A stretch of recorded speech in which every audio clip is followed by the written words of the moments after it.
আসসালামু আলাইকুম। সবাই কেমন আছেন? আমি ডাক্তার শামীম পাটোয়ারি, অর্থোপেডিক্স বিশেষজ্ঞ, ট্রমা সার্জন। আজকে আপনাদের সাথে আমি আলোচনা করব অর্থোপেডিক ইমার্জেন্সি নিয়ে। কতগুলো কেস আছে যেগুলো হচ্ছে অর্থোপেডিক ইমার্জেন্সি বলে, যেগুলো আর্লি ট্রিট করতে হয়, না হলে বড় ধরনের ড্যামেজ হয়। তো আমরা জানবো কী কী অর্থোপেডিক ইমার্জেন্সি আছে। ফার্স্ট হচ্ছে ওপেন ফ্র্যাকচার, তারপরে বিভিন্ন জয়েন্ট ডিসলোকেশন, তারপর septic arthritis, acute haematogenous osteomyelitis, compartment syndrome. তো কেন আমরা ওপেন ফ্র্যাকচারকে অর্থোপেডিক ইমার্জেন্সি বলি? কারণ হচ্ছে ওপেন ফ্র্যাকচারে হচ্ছে আমাদের হাড় ভেঙে বাইরে চলে আসে, স্কিন ব্যাথ করে বাইরে চলে আসে এবং বাইরের এনভায়রনমেন্টের কন্ট্যাক্টে চলে আসে।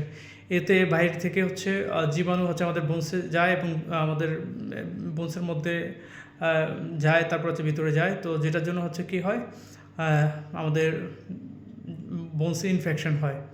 এই জন্য এটা একটা অর্থোপেডিক ইমার্জেন্সি, এটা দ্রুতই ট্রিট করতে হবে। হ্যাঁ, তারপর হচ্ছে জয়েন্ট ডিসলোকেশন। জয়েন্ট ডিসলোকেশনকে কেন অর্থোপেডিক ইমার্জেন্সি বলা হয়? কারণ একটা জয়েন্ট যদি আমরা উইদিন 6 আওয়ার্স, 6 ঘন্টার মধ্যে যদি তাকে রিলোকেট না করি, তাকে তার জায়গা মতো না বসানো হয়, তাহলে যে কার্টিলেজগুলো, বোনসের মাথায় যে কার্টিলেজ থাকে জয়েন্টের ওখানে, তো সেই কার্টিলেজগুলো নষ্ট হয়ে যায়, যার মাধ্যমে যদি ড্যামেজ হয়ে যায় তখন অস্টিওআর্থ্রাইটিস ডেভেলপ করে, যেটার জন্য লং টার্ম ধরে সে হচ্ছে পেইন ফিল করবে। তারপরে 3 নম্বর হচ্ছে সেপটিক আর্থ্রাইটিস। সেপটিক আর্থ্রাইটিস হচ্ছে যে জয়েন্টে ইনফেকশন হয়ে গেছে, যে কোনো জয়েন্ট ইনফেকশন হলে সেটাকে যদি ইমিডিয়েটলি আর্জেন্টলি প্রপারলি ট্রিট করা না হয়, তাহলে এই ইনফেকশন কী করে, প্রত্যেকটা সেই জয়েন্টের হচ্ছে কার্টিলেজগুলো নষ্ট করে দেয়।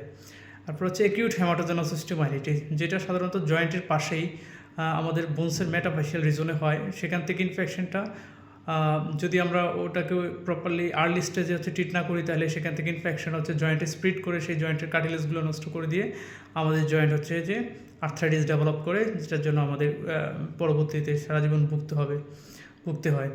তারপর হচ্ছে কম্পার্টমেন্ট সিনড্রোম। কম্পার্টমেন্ট সিনড্রোমে হয় কি, আমাদের মাসেলে যে কোনো একটা ফ্র্যাকচারের পরে, সব ফ্র্যাকচারে কম্পার্টমেন্ট সিনড্রোম হয় না, বিশেষ করে জয়েন্টের আশেপাশে, ইউজুয়ালি হচ্ছে যে এলবো জয়েন্টের আশেপাশে যদি ফ্র্যাকচার হয়, বা নি জয়েন্টের আশেপাশে যদি ফ্র্যাকচার হয়, বিশেষ করে প্রক্সিমাল টিবিয়া ফ্র্যাকচার বা হচ্ছে সুপ্রাকন্ডাইলার ফ্র্যাকচারে বেশি কম্পার্টমেন্ট সিনড্রোম দেখা যায়। যে কোনো জায়গায় হতে পারে, তবে এখানে কমন। এক্ষেত্রে হয় কি, সেই মাসেলে হচ্ছে আমাদের হচ্ছে প্রেশারটা ইনক্রিজ হয়। প্রেশার ইনক্রিজ হওয়ার কারণে যেটা হয়, সেখানে যে আমাদের যে ভেসেলে হচ্ছে কম্প্রোমাইজেশন ডেভেলপ করে। ভেসেলে কম্প্রোমাইজেশন ডেভেলপ করলে, ভাস্কুলার কম্প্রোমাইজেশন যখন হয়, তখন হচ্ছে সেখানে যে সেখানে ইস্কিমিয়া ডেভেলপ করে। সো মাসেল ইস্কিমিয়া ডেভেলপ করলে সেখানে, এবং নার্ভ ড্যামেজ, সেখানে ভেসেলও কম্প্রোমাইজেশন হতে পারে, নার্ভও কম্প্রোমাইজেশন হতে পারে। ইন্ট্রামাসকুলার যে কম্পার্টমেন্ট আছে, সেই কম্পার্টমেন্টে যদি প্রেশার বেশি হয়, ইস্কিমিয়া ডেভেলপ করলে সেটা হচ্ছে লং টার্মে হচ্ছে সেখানে আমাদের ক্ষতি হয়ে যায়। এই কেসগুলো যখন কারো হয়, সেগুলোকে দ্রুতই ট্রিট করতে হবে এবং প্রপারলি ট্রিট করতে হবে। তো যাদের এই ধরনের প্রবলেম হয়, তারা অবশ্যই সময়ক্ষেপণ